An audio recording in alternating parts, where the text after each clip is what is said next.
수고로 복음으로 어렵게 고린도 교회를 세웠습니다. 그리고 성도들을 만났습니다. 사도 바울은 영적인 아버지였음을 그들이 고백하고 있고, 사도 바울조차도 고린도 교회 성도들에게 아버지 같은 존재라고 말을 하고 있는 것입니다. 그렇기 때문에 담대하게 당당히 나를 본받으라 할 수 있는 것입니다. 예수 그리스도의 생명 십자가의 복음의 난산으로 성도를 낳았기 때문에 그들은 사도 바울과 영적인 아버지와 자녀의 관계가 되었던 것을 우리가 알 수가 있습니다. 사도 바울은 오직 예수 그리스도의 십자가의 부활의 복음을 중심으로 교회를 세워나갔습니다. 오늘 우리가 예배 드리고 있는 이 아그는 교회도 그러한 영향으로 세워진 교회인 줄로 믿습니다. 여러분이 앉아있는 이 자리가 참으로 영적으로 충만하게 그리스도의 사랑으로 충만한 이 자리인 줄 믿습니다. 자, 사도 바울은 영적 아버지로서 성도들에게 다음과 같이 권면을 합니다. 우리에게도 똑같이 적용되는 말씀이에요. 잘 들어보시길 바랍니다. 오직 너희를 내 사랑하는 자녀같이 권하려 하는 것이라.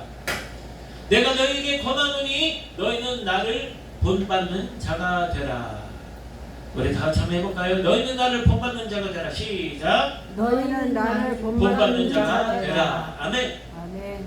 뭐 우리는 다 아는 사이지만 믿지 않는 자들과의 관계에 있어서도 너희는, 여러분들은 나를 본받는 사람이 되었으면 좋겠습니다. 우리가 그렇게 권면할 수 있는 아름다운 모습의 삶을 우리가 살아갈 수 있다면 그것이 주님께서 기뻐하시는 삶인 줄로 믿습니다. 사람은 일생을 사는 동안 누군가를 본받게 되어 있습니다. 본받는다라는 말은 닮아간다는 말과 동일한 것입니다. 우리는 일생 누군가를 존경하고 닮아가려고 애를 쓰면서 살아갑니다. 여러분은 누구를 존경하면서 누구를 닮아가려고 애를 쓰고 있습니까? 내가 누구를 만나서 가르침을 받아서 배우고 닮아가느냐가 우리의 인생을 좌우한다는 그런 말씀인 것입니다. 여러분, 우리를 가르쳤던 선생님들이, 수많은 선생님들이 있습니다. 그 중에 생각나는 분들이 있을 것입니다. 저도 마찬가지입니다. 국민학교 1학년 때 선생님이 생각나고 국민학교 5, 6학년 같이 가르쳤던 담임 선생님이 생각납니다. 때로는 그들을 찾고 싶은 마음도 있어요. 국민학교 1학년 때 담임 선생님 이름이 어수희, 여자 선생님입니다. 어수희의 성이 어시에요. 그분이 생각나고, 5, 6학년 때 김영수 선생님, 지금은 장구하셨지만 저희 누나 큰녀님이라고 친구예요. 근데 그분이 참 저에게 많은 것을 가르쳐줬습니다. 이렇듯 우리에게는 우리가 본받고 닮아가고 싶은 그런 스승들이 있고 그런 사람들이 있는 것입니다. 오늘 이 말씀을 들으면서 여러분들은 누구를 닮아가고 있는지, 누구를 본받고 존경하고 있는지 한번 되새겨보는 시간이 되었으면 좋겠습니다. 내가 누구를 만나서 가르침을 받아서 배우고 닮아가느냐. 여러분, 이 말씀을 들을 때에 정말 내가 이 사람을 붙잡고 내가 이 사람을 닮아서 내 이 사람을 존경하면서 내 인생도 더 아름다운, 누군가가 나를 존경할 만한 인생이 되었으면 좋겠다, 그렇게 결단하는 시간이 되었으면 좋겠습니다. 그렇습니다. 사도 바울의 나를 본받는 자가 되라는 말은 위대한 신앙적인 가르침의 선포요 선언인 것입니다. 저와 여러분들에게, 그리고 고린도 교회 교인들에게 선포하고 견본했던 말씀입니다. 그러므로 한편으로는 참으로 어려운 권면이라는 것을 우리가 알게 되는 것입니다. 나를 본받으라. 그럼 여러분, 나는 어떤 강박관념에 막 신앙해서 살 수가 있어요. 누군가 나를 보고 있다, 지켜보고 있다. 물론 하나님이 늘 우리를 지켜보시고 우리를 바라보고 계시지만, 눈에 보이는 어떤 그런 외부의 영향력에 의해서 내가 어떤 강박관념을 갖고 살아간다면 스트레스를 받을 거예요. 그렇지만 우리가 하나님의 그 이끄심을 받아서 그 길을 따라갈 때에 우리는 그 말씀대로 살아가고 순종하면은 사람들이 우리를 자연스럽게 본받는 사람이 된다는 것입니다. 하지만 그게 쉽지가 않다는 말씀을 오늘 사도 바울이 하고 있는 거예요. 사도 바울은 나를 본받으라, 나를 따르라, 나를 닮으라 하고 자신있게 권면을 하고 있는 것입니다. 그는 당당하게 내가 예수님을 본받는 것 같이 여러분은 나를 본받으시기를 바랍니다, 이렇게 얘기를 하고 있는 거예요. 내가 예수님을 따르고 예수님께 죽도록 충성한 것 같이 나를 따르라. 이렇게 말씀을 하고 있는 것입니다. 내가 예수님의 십자가를 본받은 같이 여러분도 나를 본받기를 바란다. 얼마나 멋있는 말입니까? 얼마나 멋있는 권면이에요. 그러므로 저는 여러분들이 사도 바울을 본받을 수 있기를 간절히 소망해 봅니다. 저도 마찬가지입니다. 그렇습니다. 내가 믿음의 사람이라면 사도 바울과 같은 담대한 권면과 간증을 누군가 앞에서 나도 할 수 있어야 하는 것입니다. 나만큼만 믿으십시오. 내가 예수님을 사랑하는 것 같이 나를 닮기를 바랍니다. 내가 주님을 잘 섬기는 것 같이 나를 따르시기를 바랍니다. 이렇게 여러분 할 수 있어야 진정한 믿음의 사람 그리고 진정한 그리스도인이라고 일컬음을 받을 수가 있을 것입니다. 문제는 무엇입니까? 나를 본받는 자가 되라 할 때 누가 나를 닮을까봐 걱정하는 경우가 있습니다. 아까 우리 인사했죠. 제발 나를 닮지 않았으면 좋겠습니다 라든가, 아내가 자녀에게 제발 네 아버지는 닮지 좀 마라. 네 아버지는 제발 닮지 마라. 예, 그런 경우를 많이 봤죠. 예, 그렇게 된다면 얼마나 불행한 일입니까? 근데 한편으로는 야 너는 좀 네 아버지를 좀 본받아봐. 예, 그런 경우도 봤어요. 너무나 아름다운 가정이네, 그죠? 우리 모두가 그런 가정이 되기를 축복합니다. 자, 이렇게 해야 올바른 가정, 복된 가정이 되는 것입니다. 자, 이렇게 올바르고 복된 가정이 되려면 어떻게 해야 된다고요? 본받아라. 본받지 마라가 아니고 본받아라. 우리 다시 한번 해봅니다. 시작. 본받아라. 누구를 본받아라? 나를 본받아라. 예, 내가 본이 되어야 되는 거예요. 그러기 위해서는 아까 말씀드렸듯이 누군가를 존경할 만한, 누군가를 본받는 사람을 내가 닮아가는 것이 중요해요. 그냥 내 스스로 나를 닮아라, 나를 본받아라 하는 것은 어떻게 엉뚱한 말이라고 할 수가 있어요. 아까 처음에 말씀드린 것처럼 우리가 인생을 살아가면서 태어나면서부터 자꾸 뭔가를 배울 때에 존경하는 인물이 생기는 것이에요. 그럼 그 존경하는 인물처럼 되고 싶고 존경하는 인물을 닮아가고 싶은 거예요. 그가 나를 이렇게 얘기를 했더니 그가 이렇게 행동을 했더니 너무나도 멋있다. 너무나도 정말 자랑스럽다. 나도 본받는 저 사람을 본받고 싶다. 그렇게 돼야 되는 거예요. 그러므로 말하면 그것이 반사가 돼서 누군가 나를 바라볼 때도 야, 저 사람 진짜 나도 저렇게 말을 했으면 좋겠다. 나도 저렇게 행동을 했으면 좋겠다. 그렇게 돼야 된다는 거예요. 사도 바울이 오늘 그런 말씀을 하고 있다는 것입니다. 자, 그렇다면 나를 본받으라 하는 말씀의 배경은 무엇입니까? 사도 바울의 마음속에 선한 의미의 자기 만족이 있는 거예요. 선한 의미의 자기. 여러분 누구나 자기 만족이 있어요. 다 만족한 건 아니고 불만족일 때가 너무나 많지만 그럼에도 불구하고 자기 만족이 있을 때가 있는 것입니다. 그런데 사도 바울은 오늘 뭐라고 하냐면 선한 의미로, 선한. 근데 우리가 돌아보면 자기 만족할 때 돌아보면 내 욕심 때문에 뭔가를 채워가지고 자기 만족을 할 때가 너무나 많은 것입니다. 네. 그렇죠? 저도 마찬가지예요. 근데 그것을 누가 보고 닮는다면 땡! 안 되죠. 사도 바울과 같이 선한 의미, 착한 의미의 자기 만족이 있다는 것입니다. 자, 나를 본받으라, 나를 닮아라.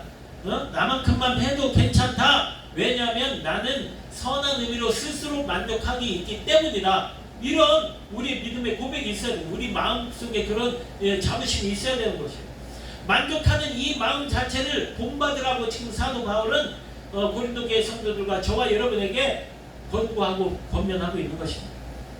내가 나라는 자신에 대한 만족하지 못하면, 자신에게 만족하지 못하면 누구에게도 나를 닮으라 하고 얘기할 수가 없어요.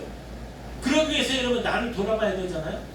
나를 돌아보지 않고 나를 닮으라 그런데 삿대질 욕만 얻어먹을 수가 있어요. 그래서 이런 말을 하기 전에 내가 일부러 하지는 않겠지만 나를 돌아볼 때 나는 이것이 부족하다면 누군가를 닮아서 그걸 채우고 말을 할 수, 당당히 말을 할 수 있는 그런 여건이 되어야 된다는 것입니다. 오늘 사도 바울은 우리에게 무엇을 본받으라고 말합니까? 첫째, 잘 들어보시기 바랍니다. 삶의 목적을 본받으라고 말합니다. 시작! 삶의 목적을 본받아라. 굉장히 중요한 말이에요. 삶의 목적. 이것은요, 누구나 살아가는 그런 모습이 있기 때문에 그런 것입니다. 삶의 목적이 분명하면 방법도 나를 배신하지 않는다. 맞죠? 예, 분명하면은 배반도 하지 않아요. 분명하지 않기 때문에 우왕좌왕하고 갈피를 못 잡기 때문에 배반을 하는 거예요. 자, 문제는 나의 삶의 목적이 어디 있냐 하는 것입니다. 목적이 불분명하기 때문에 이리저리 방황하고 헤매는 것입니다.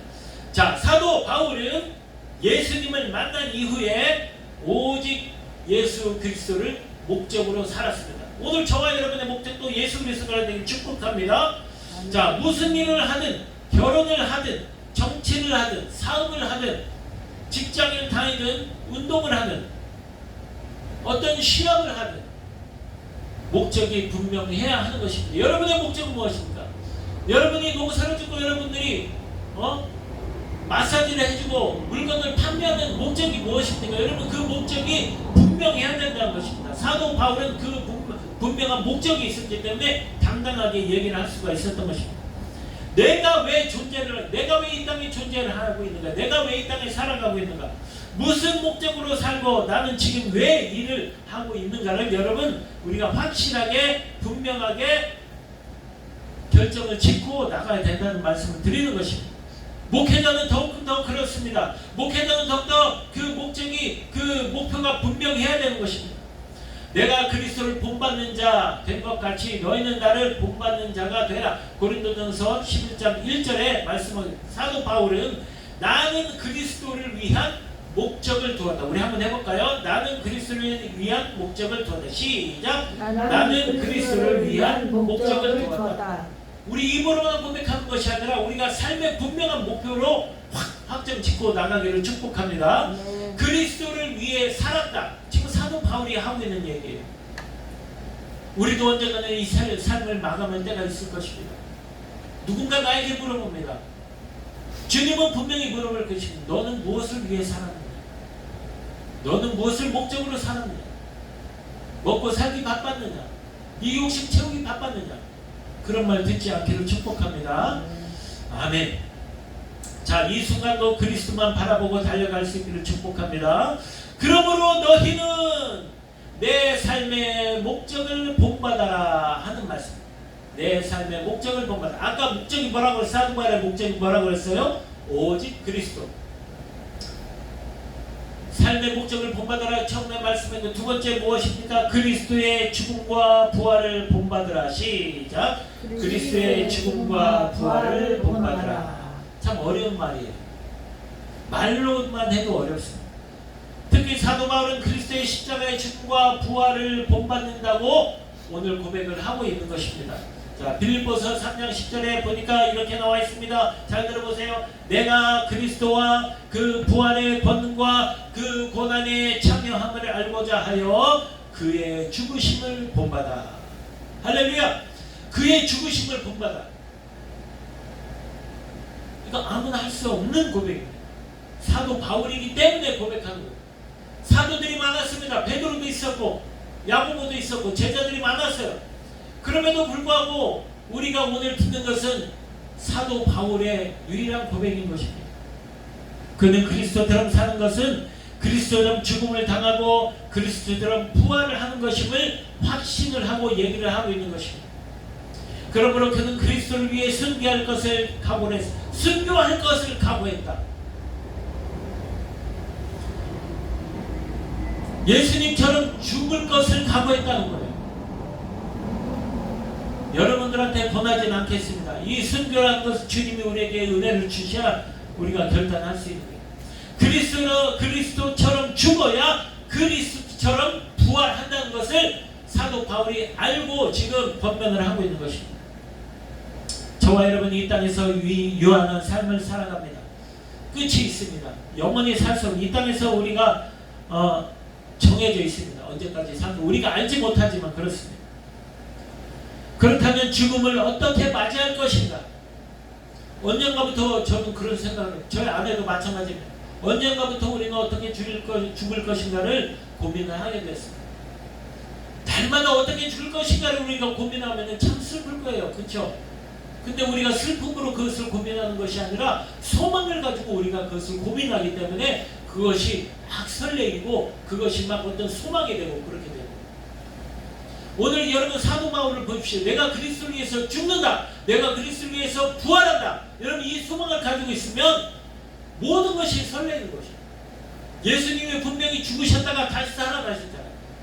그리고 우리도 그렇게 될 것이라고 말씀하셨어요. 그렇기 때문에 우리가 다른 소망을 붙잡지 않고 이 소망을 붙잡는다면 여러분 우리가 죽는 것도 우리가 기쁘게 죽을 수 있다는 거예요.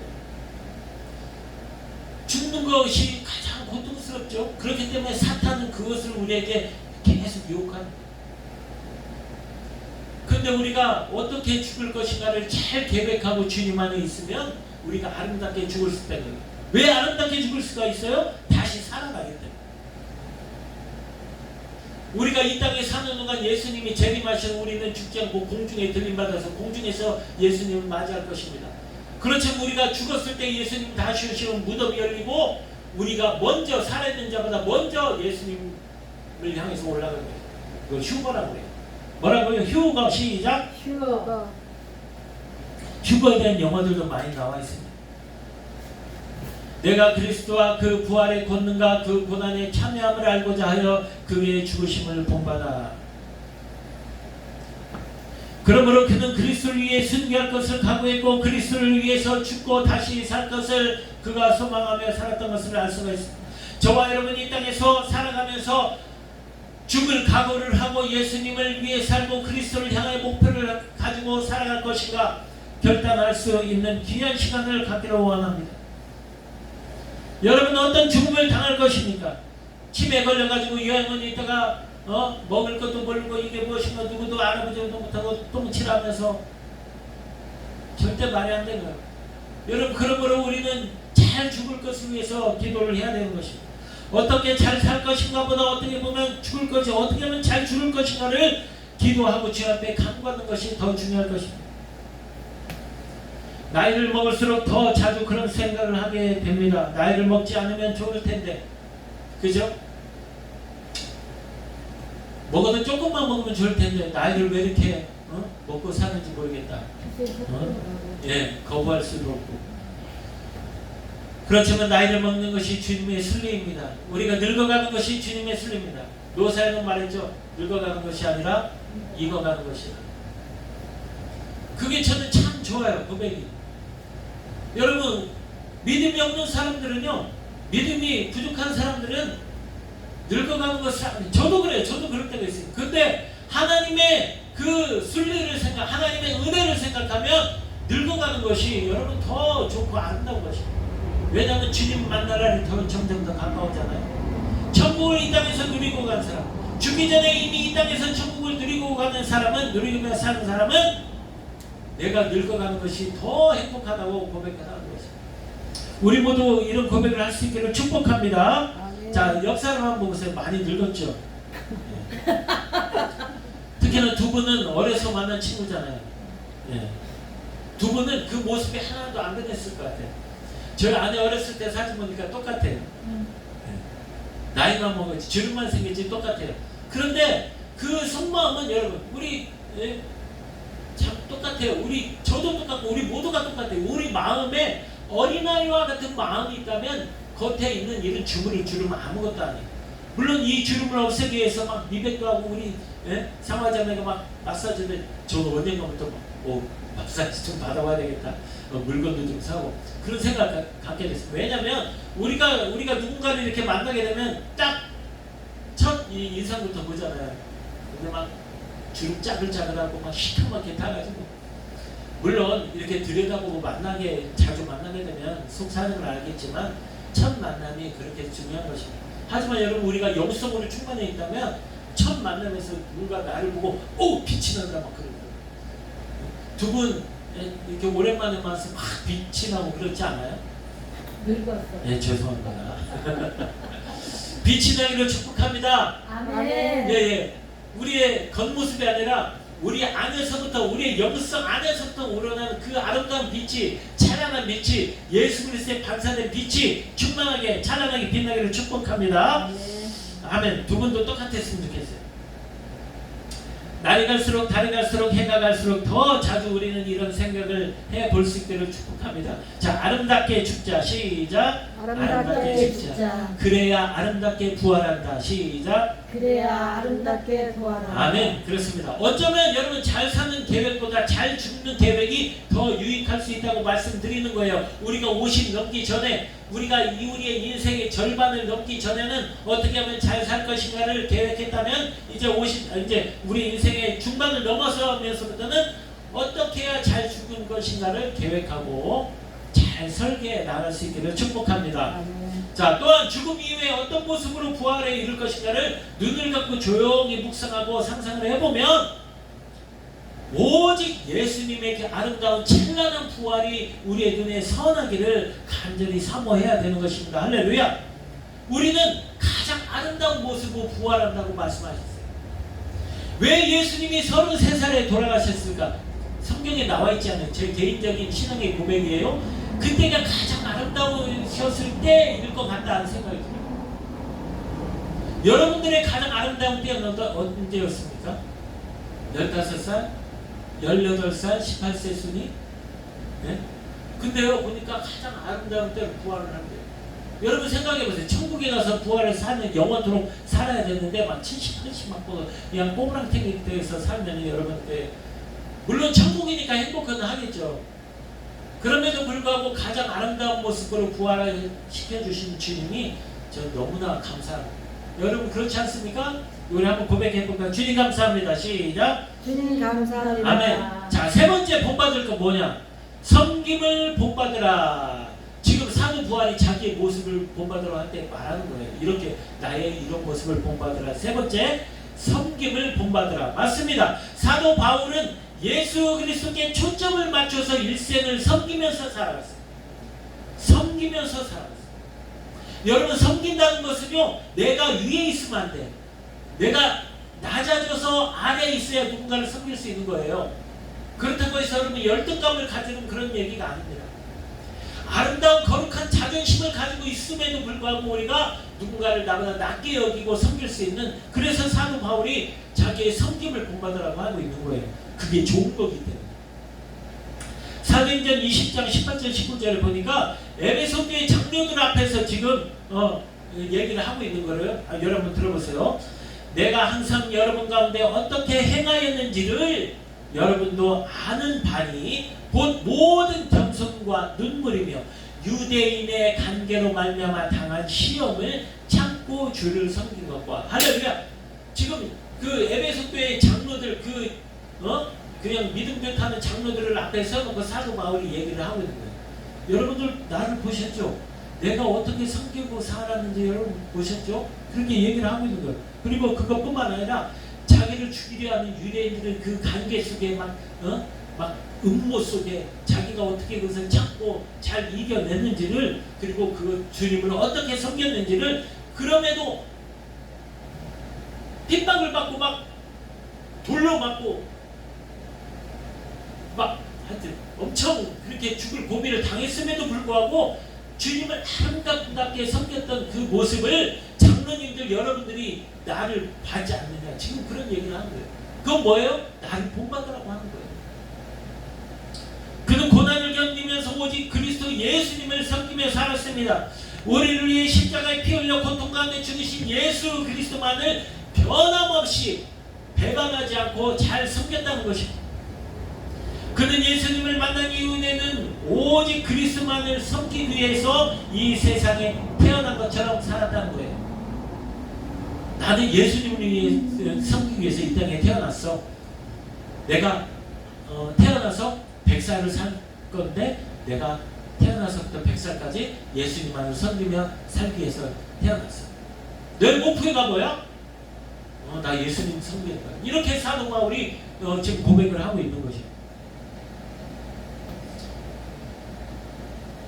다시 한번 말씀드립니다. 예수님을 만난 이후에는 오직 그리스도만을 섬기기 위해 이 세상에 태어난 것처럼 살았다. 우리 모두가 그런 삶을 살길 축복합니다. 그리고 그는 주님께서 핏값으로 세우신 교회와 성도들을 주님 대하듯이 섬겼다는 거예요. 여러분 오늘날 어떻게 옆에 분들을 섬깁니까? 주님 섬기듯 섬깁니까? 근데 사도 바울은요 그렇게 섬긴다는 거예요. 예수님 누구를 대하든 예수님 대하세요. 여러분 예수님을 대하는데 막 함부로 대하지 않잖아요. 막 홀대하지 않잖아요. 가장 좋은 자리, 그리고 가장 맛있는 것, 가장 좋은 옷, 가장 좋은 차, 가장 좋은 자리. 예수님을 그렇게 섬기듯 우리 이웃들을 그렇게 섬기라고 지금 사도 바울이 우리에게 권면하고 있는 거예요. 사랑하는 아가는교회 성도 여러분, 우리는 주님이 부르시는 날까지 예수 그리스도를 섬기며 살고 세상에 섬김의 본을 보여주어야 할 줄로 믿습니다. 우리가 말로 끝나면 안 돼요. 본을 보여야 돼요. 그날이 오늘 단 하루밖에 남지 않았을지라도 우리는 그 삶을 살아갈 수 있기를 축복합니다. 할렐루야. 우리 아멘 크게 해보세요. 할렐루야. 아멘. 내가 이렇게 주님을 섬긴 것처럼 나를 본받아 섬기며 살아라. 이렇게 말할 수 있어야 우리는 진정한 믿음의 사람이 되는 줄로 믿습니다. 아멘. 야, 나를 좀 섬기며 살아라가 아니고 내가 섬기며 사는 것처럼 너희도 그렇게 남을 섬기며 살아라. 사도 바울은 분봉왕 아그리빠 앞에서 아주 유명한 권면을 합니다. 아그리빠 왕이 있었어요. 그는 분봉왕이 무슨 뜻이냐면 로마 제국이 지금 로마의 압제를 지금 포로를 잡혀 있잖아요. 로마 제국의 비식민주로 지금 이스라엘이 살고 있잖아요. 그런데 분봉왕이라는 것이 뭐냐면 로마 제국이 정복한 영토를 직접 다스리지 않고 그 지역에 토착세력, 그 지역에 어떤 사람을 왕으로 세워가지고 다스리게 하는 것, 그거를 분봉왕이라고 해요. 로마는 정복한 지역에서 로마군이 주둔하는 자치 도시만을 직접 다스리지 않고 나머지 많은 영토를 여러 이렇게 분봉왕을 세워가지고 다스렸어요. 그럼 이 분봉왕들이 이 다스리는 것들을 황제에게 보내요. 황제는 또 그것을 칙령을 보내서 어떻게 다스리라 하고. 근데 지금 사도 바울은 분봉왕, 그 토착 지역에 왕으로 세워진 분봉왕 아그리빠 앞에서 유명한 권면을 하고 있는 것이에요. 어떻게 왕 앞에서 포로가, 노예가 권면을 할 수가 있습니까? 잘 들어보세요. 어찌됐든 사도 바울은 어떤 형벌에 처할지 모르는 위급한 재판 중에서도 당당히 복음을 전하는 모습을 볼 수 있는 것입니다. 그것은 때를 얻든지 못 얻든지의 상황이 이러는 것입니다. 여러분, 때를 얻든지 못 얻든지 항상 주의 힘에 힘쓰는 자, 이것이 오늘 사도 바울이 우리에게 권면을 하고 있는 거예요. 오늘 내 말을 듣는 모든 사람도 다 이렇게 결박된 것 외에는 나와 같이 되기를 하나님께 원하나이다. 아멘. 지금 사도 바울이 분봉왕 아그리빠 왕 앞에서 지금 얘기하고 있는 거예요. 내가 지금 묶인 거 이거 빼고는 다 나처럼 되기를 원한다. 당신도 왕, 당신도 나같이 되기를 원한다. 이렇게 어떻게 감히 노예가 그럴 수가 있어요, 그렇죠? 근데 사도 바울은 때를 얻든지 못 얻든지 지금 그런 상황이 얘기를 하고 있는 거예요. 모든 사람이 나와 같이 되기를 바랍니다. 이렇게 얘기를 하고 있는 거예요. 참으로 위풍당당한 모습이 아닐 수가 없습니다. 그것이 그의 열정인 줄로 믿습니다. 열정. 자, 우리 옆에 분과 한번 인사합니다. 열정을 가져라. 시작. 열정을 가져라. 저 우리 상화자매 보면 열정이 대단한 것 같아요. 우리 아내도 대단하지만 삐까삐까해요. 쌤 미안해요. 저는 이 열정이 굉장히 중요하다고 생각합니다. 사도 바울이 지금 이 열정을 가지고 하고 있는 거 아니에요. 그러면 말하면 제가 두 사람을 볼 때 와, 저들은 때를 얻든지 못 얻든지구나. 여러분 기분 좋아요, 안 좋아요? 좋죠? 근데 제가 여러분들에게 뭐 아무하는 것처럼 하는 얘기는 아니지만 다른 사람들이 여러분에게 그런 얘기를 하면 굉장히 기분 좋은 거예요. 위풍당당. 시작. 위풍당당. 아멘. 그렇습니다. 사도 바울은 비록 죄수의 몸이었습니다.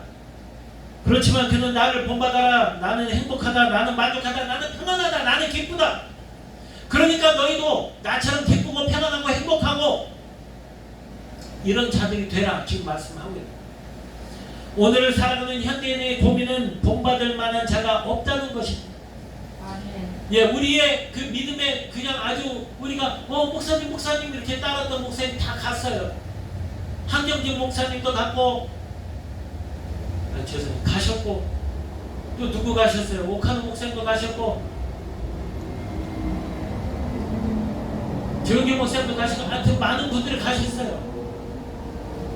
솔직히 죄송한 말씀입니다만 요즘 많은 방송을 보면은 그렇게 본받을 만한 분이 없는 거예요. 본받을 만한 것이 없다는 것은 복음이 사라졌다는 거예요. 복음이 희미해졌다는 것입니다. 요즘 아이들에게 존경하는 인물이 누구냐 하고 물어보면 뭐라고 대답해요? 건물주요. 건물주. 너는 뭐가 되고 싶냐? 옛날에 뭐예요? 대통령 막 그러지. 건물주요. 이렇게 말을 한다고 합니다. 들어본 것 같아요. 저는. 조물주보다 더 높은 자가 누구라고요? 건물주요. 하나님 얼마나 통탄하실 만한, 그만큼 주변에 여러분 본받을 만한 사람이 없다는 것입니다. 그리고 이처럼 거룩한 가치관이 상실된 불행한 시대를 저와 여러분이 살고 있다는 것입니다. 여러분 진짜 우리는 어떻게 보면 불행한 삶을 사는 거예요. 아까 우리 서두에 말씀드렸잖아요. 아, 내가 저 사람 본받으면 좋겠다. 내가 저 사람 닮아가면 좋겠다. 근데 없어요. 생각해보면 이런 현상은 우리가 본을 끼치지 못했기 때문에 이런 현상이라고 할 수가 있는 것입니다. 왜 이 세상이 이렇게 진짜 너무나 힘든 세상이 돼? 다 나 때문에, 우리 교회 때문에 그래, 모사 때문에 그래. 그런 의미에서 천주교에서 외쳤던 그런 운동이 있습니다. 내 탓이요, 내 탓이요. 그냥 참 복음적이라고 생각합니다. 그렇지만 그런 것들이 내가 어떤 행위를 위해서 그런 것들이 막 이렇게 일어나는 것이 아니라 내 안의 믿음으로, 아까 사도 바울처럼 선한 의미를 가지고 일어나는 그런 현상들 때문에 아름답게 이 세상이 변하는 그런 것들이 우리가 잘못했기 때문에 그런 현상들이 없다는 거예요. 목사가, 그리고 장로가, 권사가, 교회가, 이런 교회들이 제 역할을 감당하지 못했기 때문에 이렇게 안타까운 현실이 되거든요. 본받을 만한 사람을 우리가 보지 못했다는 거예요. 주님은 사도 바울을 비롯한 저와 여러분들에게 어떤 본을 보이셨습니까? 예수님은 사람의 모양으로 나타나서 자기를 낮추시고 죽기까지 복종하셨습니다. 신인데 사람으로, 사람인데 개같이 낮아지셨다는 거예요. 그렇게 본을 보셨다. 그리고 죽기까지 복종하셨어요. 여러분 복종하십니까? 막 단기를 들고 싶은 마음이 생기지 않습니다. 근데 예수님은요, 비천한 사람의 몸으로 태어나셨음에도 불구하고 아버지 하나님의 뜻 가운데 죽기까지 복종하셨다는 거예요. 겟세마네 올라가서 막 울면서 기도하시고, 막 땀이 얼마 가는데 그 땀이 막 피가 팍 터져가지고 막 나오는 거죠. 이 잔을 내게서 옮기실만 하면 옮겨주세요. 그렇지만 나의 뜻대로 하지 않게 주님의 뜻대로 되길 원합니다. 죽기까지 복종하요. 죽으셨잖아요. 그럼 아버지 하나님은 어떻게 했을까? 잘 죽네, 잘 죽네. 하나님 그걸 외면하셨어요. 자기 하나밖에 없는 아들이 십자가에 달려가지고 물과 피를 다 쏟고 막 창에 찔리고 빼짝 말라서 그 뜨거운 햇빛에 말라 죽은 아버지가 그것을 외면했다는 거예요. 누구 때문에? 우리 때문에, 여러분 때문에. 여러분을 너무너무 사랑하셨기 때문에 그것을 외면하고 우리를 구원해 주셨다는 거예요. 예수님 그를 십자가에 달려서 말라 죽기까지 복종하셨다는 거예요. 우리 때문에, 우리를 너무나 사랑하십니다. 예수님은 끝없이 낮아지셨고 한없이 겸손하셨습니다.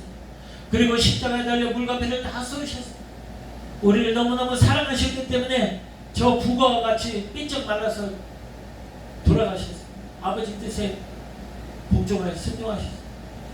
저와 여러분들이 복받아야 될 것임을 믿으시기 바랍니다. 예수님처럼 십자가에 달려서 말라 죽으라는 얘기가 아닙니다. 생명을 살리는 복음을 전하라는 그런 얘기인 줄 여러분 믿으시기 바랍니다. 자, 복음을 전하자. 시작. 복음을 전하자. 아멘. 사도 바울같이. 자, 전할 뿐만 아니라 선한 행동으로 본을 보이라는 말씀입니다. 선한 행동으로 본을 보이자. 시작. 선한 행동으로 본을 보자. 아멘. 이제 말씀을 맺습니다. 사랑하는 아가분교회 성도 여러분, 그리스도를 본받는 자는 그리스도의 마음으로 사는 자인 줄로 믿으시기를 바랍니다. 그리스도의 목적을 본받는 자는 그리스도의 능력과 지혜로 사는 자인 줄을 믿으시기를 바랍니다. 아멘. 결국 세상이 줄 수 없는 그리스도의 그 엄청난 평안을 가지고 살아가는 줄로 믿으시기를 바랍니다. 아멘. 아멘. 세상으로부터 우리가 공급받는 것이 아니에요. 세상에서 찾을 수 있는 것이 아니에요. 오직 주님으로부터 받는 우리가 공급받고 받게 된 줄로 믿으시기를 축복합니다. 이것은 내 안에 주님이 거하시는 사람입니다. 주님 안에 내가 있는 사람이 바로 이런 모습으로 사는 사람입니다. 내 안에 주님이 없으면, 주님 안에 내가 없으면 절대로 이렇게 살 수가 없습니다. 이렇게 산다고 할지라도, 설령 이렇게 산다고 할지라도 그것은 나의 의만 드러내고 나의 죄악만 드러내는 것일 뿐입니다. 그러므로 여러분, 우리 안에 주님이 있어야 됩니다. 주님 안에 우리가 있어야 되는 줄로 믿으시기 바랍니다. 할렐루야. 주님은 내 평안을 너에게 주노라. 이것은 세상이 주는 것과는 다르다. 너희가 환난을 당하나 담대하라. 내가 세상을 이겼노라 말씀하고 계십니다. 할렐루야. 세상을 이겼다고 말씀. 우리가 주님을 본받는다면, 사도 바울을 본받는다면 세상을 이기는 줄로 믿습니다. 그 주님을 바라보며 그 말씀과 평안이 우리의 것임을 잊지 않고 살아가는 저와 여러분 되기를 간절히 축복합니다. 자, 이 신문에 한번 기도하기로 원합니다. 주님, 사도 바울이 나를 본받는 자처럼 되라고 하셨습니다. 나를 본받으라고, 나를 닮으라고 했습니다. 주님, 우리도 마찬가지로 세상에 나가서 나를 본받아 할 수 있는 그런 영향력 있고 주님의 선한 영향을 끼칠 수 있는 우리 모두가 되게 주시고, 우리 한번 1분 정도 제 앞에 간절히 기도합니다. 할렐루야. 주님 감사를 드립니다. 오늘 우리에게 말씀을 주시니 감사를 드립니다. 우리가 이 말씀을 들었으니 이 말씀을 듣고 세상으로 나가 사도 바울을 본받아, 사도 바울은 예수 그리스도를 본받아 산 것처럼 결국 우리도 예수 그리스도를 본받아 사랑하며 섬기며 뱀을 비워 남을 위해 죽을 수 있는 우리의 아름다운 사랑을 아버지 본이 되는 우리의 아름다운 인생이 될 수 있도록 역사하여 주시옵소서. 우리 한 사람 한 사람 힘을 주시옵는 능력 되신 우리 주님과 동행함으로 말미암아 이렇게 아름다운 삶을 살아가는 우리의 멋진 인생이 될 수 있도록 역사하여 주시옵소서. 감사하며 축복하며 예수님의 이름으로 기도드립니다. 아멘. 할렐루야. 우리 옆에 분과 한번 인사합니다. 나를 본받아라. 시작. 나를 본받아라. 여러분, 아까랑 똑같아요. 마음이 좀 변화가 됐어요. 좀 변화가 됐기를 축복합니다. 말씀을 들어도 여러분 변화가 되지만 안 돼요. 변화가 안 되면 안 돼요. 왜냐면 믿음은 들음에서 난다고 했습니다. 여러분, 그래서 매일매일 들어야 돼요. 매일매일 듣고 매일매일 말씀 보고, 그래야 여러분 우리가 이렇게 본받는 삶, 본받게 하는 삶이 되는 줄로 믿으시기를 바랍니다. 아멘.